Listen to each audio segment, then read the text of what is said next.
Salve Roma! Hoje o programa Em Defesa da Fé vai combater um cacuetezinho que está muito comum hoje nessas seitas neopentecostais. É um cacuete doutrinário, coisa de norte-americano, típica, coisa de seita norte-americana, que está se espalhando pelo Brasil, pelo mundo, e muita gente está caindo. É o arrebatamento pré-tribulacionista e o milênio. Então hoje nós vamos combater o falso arrebatamento protestante, o arrebatamento pré-tribulacionista e a doutrina milenarista, que é outra fraude. Aqui na Bíblia, quando fala de milênio, ou o termo 1000 anos, né? O termo 1000 de Chilia, e o termo de século, que éonas, do grego, é muito usado para englobar um todo, e não 1000 anos exatamente, ou 100 anos exatamente. O termo Chilia e o termo éonas, 1000 e século, na Bíblia, às vezes é para englobar todo.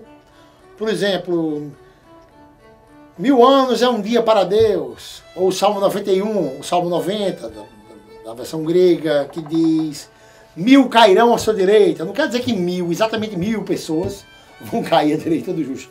Só que os protestantes pegam as coisas com raciocínio raso e terminam interpretando dessa forma. Então, a questão também que a gente vai falar é o arrebatamento pré-tribulacionista. O arrebatamento pré-tribulacionista é uma doutrina que está sendo disseminada pelas novas seitas oriundas de doutrinarias norte-americanas e é espalhado até na música protestante. Tem uma música de Damares, diz, de uma cantora dessas aí, gospel, Damares, ela diz: no Apocalipse a igreja estará no céu. Primeiro, Apocalipse não é Armagedon. Muita coisa do Apocalipse já aconteceu. Segundo, ela diz que Deus não deixa padecer aquele que é fiel. O fiel padece, sim. O cristão sofre. Pegue sua cruz e siga-me. Ela está dando a entender que Deus vai levar o pessoal, vai arrebatar o seu povo e eles não passarão pela tribulação. Então, esse arrebatamento pré-tribulacionista supõe que haverão 3 segundas vindas de Cristo. Ou seja, é uma deturpação do Maranatá, da parousia. E eles supõem que haverão 3 segundas vindas de Cristo. Cristo vai voltar antes da tribulação, vai levar uma parte do povo. Vai voltar antes do milênio e depois vai voltar para o julgamento final. Isso é uma viagem. É uma viagem grande, que não tem fundamento nenhum. E o interessante é que toda vez que a Bíblia fala da parousia ou do Maranatá, ela deixa bem claro que é um termo singular, é uma vinda só.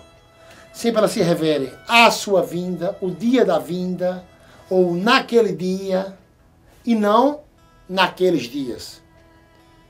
Por exemplo, a vinda do Senhor, e não uma das vindas do Senhor, ou as vindas do Senhor. É sempre singular. Várias vezes é com artigo definido, como o termo latim, traduzido por São Jerônimo, adventum domini, que é um termo singular, né? O dia, ou naquele dia, a sua vinda, tudo singular. É uma vinda só. Acho que um dos grandes problemas protestantes, desses doutrinadores, desses teólogos que inventam essas doutrinas, é não saber discernir singular de plural. Se esses teólogos dessas seitas norte-americanas, esses teólogos, eles soubessem definir singular de plural, muito problema seria evitado. Quer ver? Quando Jesus diz em Mateus 16, 18, tu és Pedro, e sobre esta pedra edificarei a minha igreja. Quando Jesus diz a minha igreja, eles entendem as minhas igrejas. Ou seja, problema com plural e singular. Quando lá em Marcos 6,3 diz, se referindo a Jesus, o filho de Maria, eles entendem um dos filhos de Maria. Ou seja, problema com plural de novo. E quando fala a sua vinda, se referindo à vinda de Jesus, eles entendem as suas vindas, como se fosse mais de uma vinda. Ou seja, se esses protestantes tivessem discernimento entre singular e plural, muita coisa seria evitada. Eu não precisaria estar aqui, ter saído de casa hoje, no dia de chuva, para vir aqui falar sobre esse assunto. Muita coisa seria evitada. Todas as vezes que fala da parousia, do Maranatá, se refere a um termo plural, a uma vinda apenas. Lá em 1 Tessalonicenses 4,15 diz, nós que ficamos vivos até a vinda do Senhor. Então é uma vinda só. Adventum Domini, a vinda do Senhor. O interessante é que nos evangelhos, tanto no evangelho de São Marcos, como no evangelho de São Mateus, o próprio Jesus falava de sua segunda vinda. O próprio Jesus já citava a sua segunda vinda como um evento único, uma vinda apenas. E olha que interessante. Um grande costume dessas seitas é querer dizer também o dia e a hora. Querer marcar a hora que Jesus Cristo vem. Que várias vezes, principalmente nos Estados Unidos, é a base herética mundial, principalmente nos Estados Unidos, existe um costume muito grande de marcar a hora e a data. Fazem cálculos com as profecias danielíticas, fazem cálculos com os textos escatológicos e querem marcar, dizer que Jesus vai voltar dia tal e hora tal.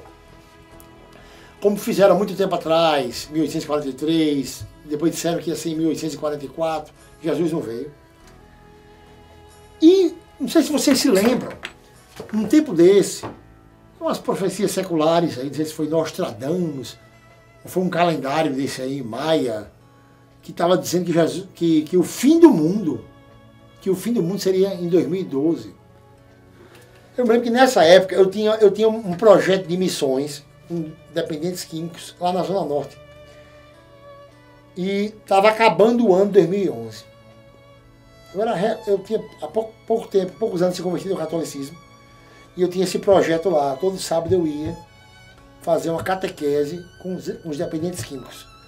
E estava nessa fase que o pessoal estava falando que o mundo ia acabar em 2012. As seitas se aproveitando. A gente passava na Zona Norte aqui da minha cidade e as faixas bem grandes em frente à igreja. Não percam, domingo da última chance. Domingo da última chance.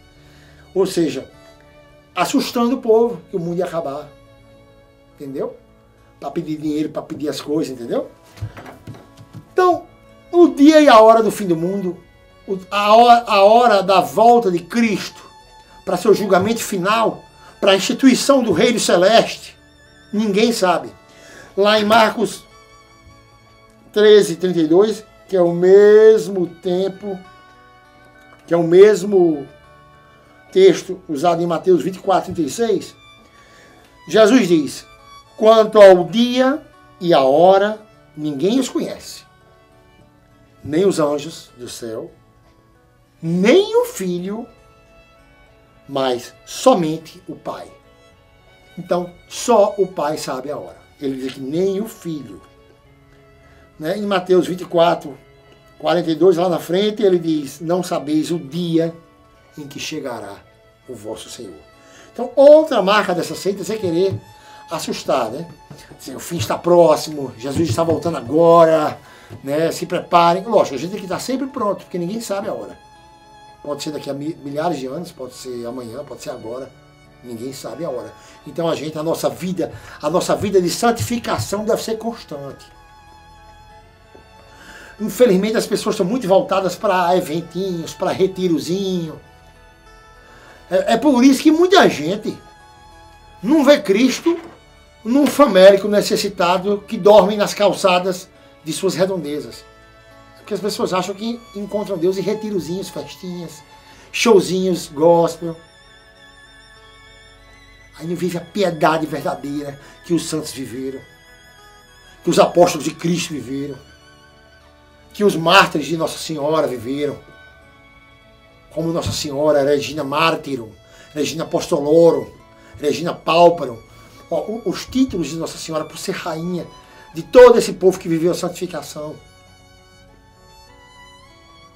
Então, a nossa imitação dos santos, né, como diz em Hebreus 6, né, imitai aqueles que herdam as promessas, como São Paulo diz, 1 Coríntios 11:1, sejais meus imitadores como eu sou de Cristo.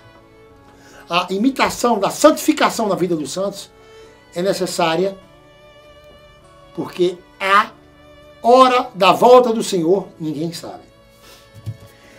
Então, o próprio Cristo diz que nem ele sabe a hora, somente o Pai. Por isso que Santo Agostinho, em Narraciones em Salmos 36, versículo 1, ele diz: Nosso Senhor Jesus Cristo, que nos foi enviado como mestre, porque não entrava nas atribuições do seu magistério, ensinar-no-lo. Então, voltando ao dia do Senhor, ao grande dia que ele vem instituir, o reino que não é o reino democrata, não é o reino com partidos, com esquerda nem direita, é um reino, é uma monarquia celeste. É o reino de Cristo. Quando ele vem instituir o seu reino, dois apóstolos que viveram com Cristo, São João e São Pedro, usavam um termo no singular para se referir à vinda do Senhor. O artigo definido, São Pedro usou em 2 Pedro 3,10. São Pedro chamou de o dia do Senhor. São João, em João 6,44, chamou de o último dia. Então, é apenas um dia da volta do Senhor. Então, São Paulo aos Tessalonicenses diz: a coroa da justiça me está guardada, o qual o Senhor, justo juiz, me dará naquele dia. Não é Tessalonicenses, é 2 Timóteo 4,8. Então, me dará naquele dia. São Paulo não diz um daqueles dias, ou naqueles dias. Ele diz naquele dia. Outra tática usada por essas seitas que pregam o arrebatamento pré-tribulacionista é dizer que o seu povo vai ser arrebatado, que os crentes, eles, né, os crentes dessas seitas, serão arrebatados e não verão a tribulação. Existe um versículo que tem a prova cabal de que o povo de Deus verá a tribulação. O povo de Deus vai ver a tribulação, sim. Mateus 24, tira o óculos, já embaça as letras. Com a idade. Chega aos 40 anos, acaba a corda de óculos. Mateus 24, do 20 ao 22. Se aqueles dias não fossem abreviados, criatura alguma escaparia. Mas por causa dos escolhidos, aqueles dias serão abreviados. Então, a maior prova que os escolhidos verão a tribulação é que os dias serão abreviados singularmente por causa deles. Mas por causa dos escolhidos, aqueles dias serão abreviados. Então, os escolhidos estarão na tribulação. Não serão arrebatados antes da tribulação. Isso foi uma heresia inventada pelo mesmo pessoal que inventou o milenarismo, né? John Nelson Darby e Tim LaHaye, segundo umas visões de uma adolescente, Margaret Donalds. Então, a adolescente sonhou, disse para os pastores acreditou, pronto, virou doutrina. É assim que surge heresia. Do nada. Sem base escriturística, sem base na tradição, sem magistério, sem fé, sem pesquisa, apenas movido por uma adivinhação, por um achismo. Achismo. Nem curso de astrologia existe. Mas o povo se baseia em achismo. Sonho, feitiçaria, adivinhação. Então vamos lá. Jesus não diz nenhuma vez que os escolhidos seriam arrebatados antes da tribulação. Pelo contrário, diz que os dias serão abreviados por causa deles.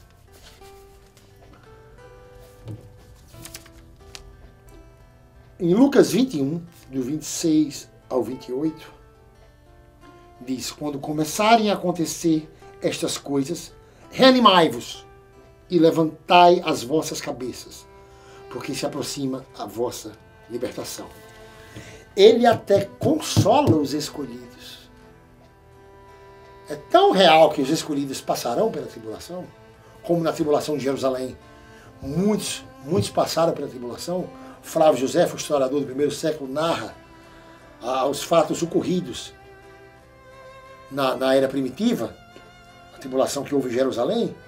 Então ele conforta aqui, ó, reanimai-vos e levantai as vossas cabeças, porque se aproxima a vossa libertação.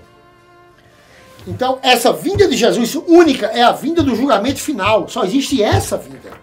Não existe vinda pré-milenarista, que não existe esse tal milênio. Eu vou mostrar daqui a pouco que esse milênio é uma fraude. Não existe a vinda pré-tribulacionista, é outra fraude. É uma vinda só. É a vinda do julgamento final. É isso que a gente vê aqui, ó, em todos os textos, nas cartas paulinas, nos evangelhos, porque é isso que nós rezamos no nosso credo. No credo de Nicéia nós rezamos como? E de novo há de vir em sua glória para julgar os vivos e os mortos. E de novo há de vir em sua glória para julgar os vivos e os mortos. É essa a doutrina católica.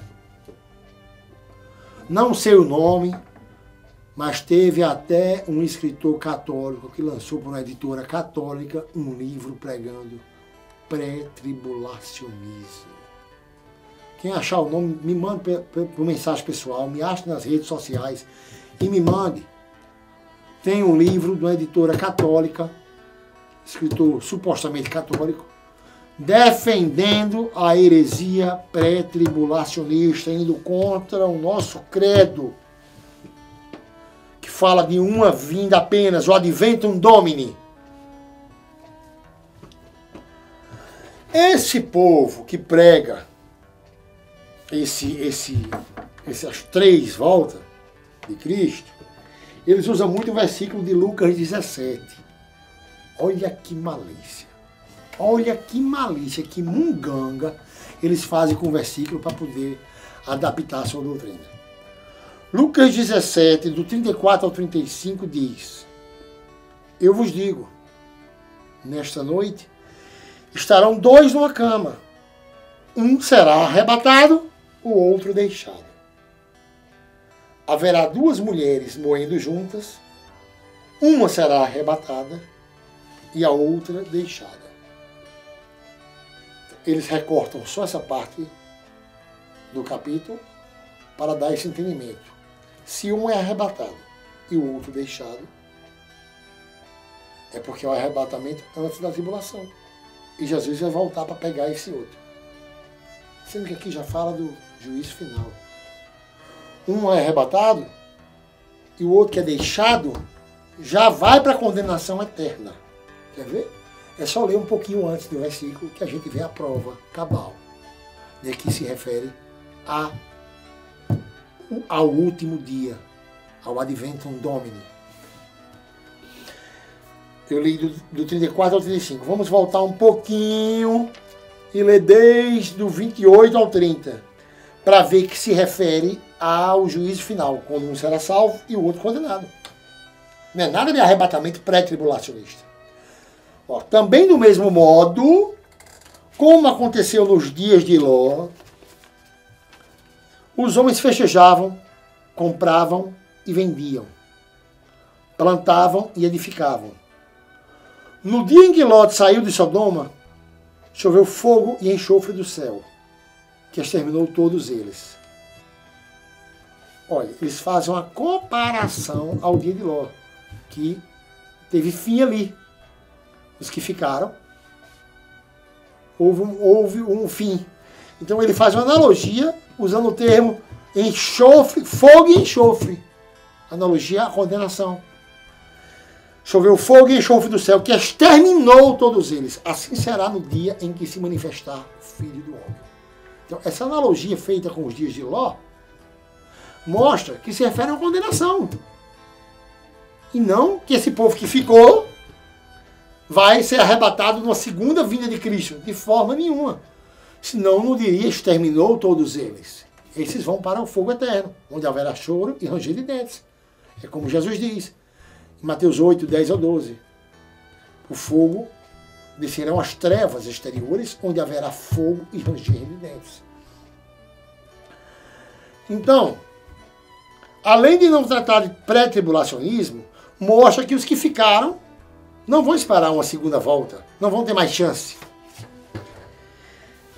Outro, para encerrar o assunto de pré-tribulacionismo e eu finalizar com o milenarismo, eu vou mostrar aqui um negócio. Olhe que malícia dessas seitas, olha que pelezagem esses caras fazem para dizer que o cristão não vai passar pela tribulação. Apocalipse 3:10, se você recortar o final do versículo, como eles fazem, diz: eu te guardarei na hora da prova. Aí eles, prato cheio, eles interpretam que se diz eu te guardarei na hora da prova, é porque serão arrebatados e não passarão pela prova que vai ter na terra, pela tribulação. Sendo que não diz, o guardar não é nesse sentido. É de proteger, mesmo passando pela tribulação. É só ler o versículo todo. Há de vir sobre todo o mundo para tentar os que habitam na terra. E eu te guardarei na hora da prova. Ou seja, antes São João diz que há de vir sobre todo o mundo. E não que há de vir sobre uma parte do mundo e a outra será arrebatada. Como vocês podem ver, é uma viagem total. Fruto de um sonho na cabeça do adolescente. É por isso que veio também a doutrina milenarista, que é um fruto totalmente adolescente. Você vê aqui, quando diz, depois de se completarem 1000 anos, Satanás será solto da prisão. Que tempo é esse que se refere? É o tempo que a gente está vivendo. São João Maria Vianney, o Santo Cura d'Ars, diz que é desde a encarnação do Verbo até a segunda vinda ao milênio. Não é 1000 anos cravado. Lembre que 1000 anos para Deus pode ser um dia. 1000 anos para Deus pode ser um dia. Então, o termo na Bíblia 1000 anos, milênio e século engloba um todo. O termo éonas, século, Jesus diz, nem nesse século, nem no século vindouro. Até a vida eterna, Jesus chama de século futuro. Em Lucas 20, 35. Jesus chama a eternidade de século futuro. Então não é 100 anos cravado. Essa geração inteira foi chamada de século também. Desde a encarnação do Verbo até os confins da terra, até os últimos dias da terra. Em Marcos 10, 30 é chamado de este século. Que não receba já neste século. Então o termo 1000 é como no Salmo 91, 90. Né? 1000 cairão à sua direita, não quer dizer que seja 1000 exato. 1000 fugirão, Isaías 30, 17. Não quer dizer que 1000 pessoas cravadas fugiram. Né? Então, o termo 1000 engloba todo um tempo. A gente já está nesse milênio. Né? São João Maria Vianney diz a questão que o demônio é preso. O demônio já está preso. Olha que interpretação perfeita do São Cura d'Ars. Nos Sermões Escolhidos. Foi para o domingo, uma homilia do domingo do primeiro domingo da Quaresma. O demônio é um grande cão encadeado, que persegue, que faz muito ruído, mas somente morde aqueles que se aproximam demasiado dele. Então, o cão está preso na corrente já. Ele já está preso. Senão ele acabaria com a igreja se ele tivesse solto. Ele acabaria com a igreja? O cão está preso. Mas é no pecado, mais precisamente no pecado mortal, que nos aproximamos dele. Então existe um limite da corrente a qual ele está encadeado. Ele não pode vir até a gente. Mas no pecado, a gente se aproxima dele. Então, como vocês podem ver, o termo 1000 na Bíblia não tem nada a ver com 1000, numericamente falando. Em vários textos, o termo 1000 engloba um tempo inteiro, uma geração inteira ou um todo.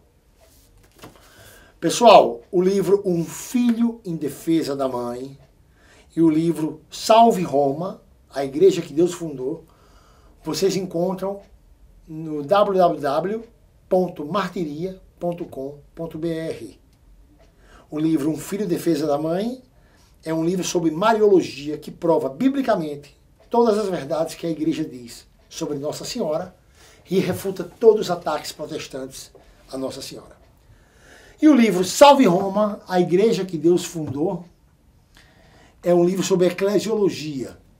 Ele prova biblicamente que Deus só fundou a Igreja Católica, instituiu o papado, instituiu o magistério e refuta todos os ataques feitos à Igreja, biblicamente mostrando versículo por versículo para não deixar brechas. E o próximo programa, o programa de maio, vai ter um tema essencial para quem está estudando a doutrina católica. O próximo programa é sobre o livre exame, uma heresia luterana que abraçou as outras seitas protestantes, e a gente vai provar que a interpretação particular da Escritura é algo totalmente errado e totalmente contra os planos de Deus e que conduz a uma heresia, como sempre, né? Porque tem mais de 50 mil seitas protestantes, todas com suas doutrinas tiradas da mesma Bíblia. E são doutrinas totalmente distintas. Então, o próximo programa é sobre a heresia do livre exame. Até maio, com o programa Em Defesa da Fé, se Deus quiser.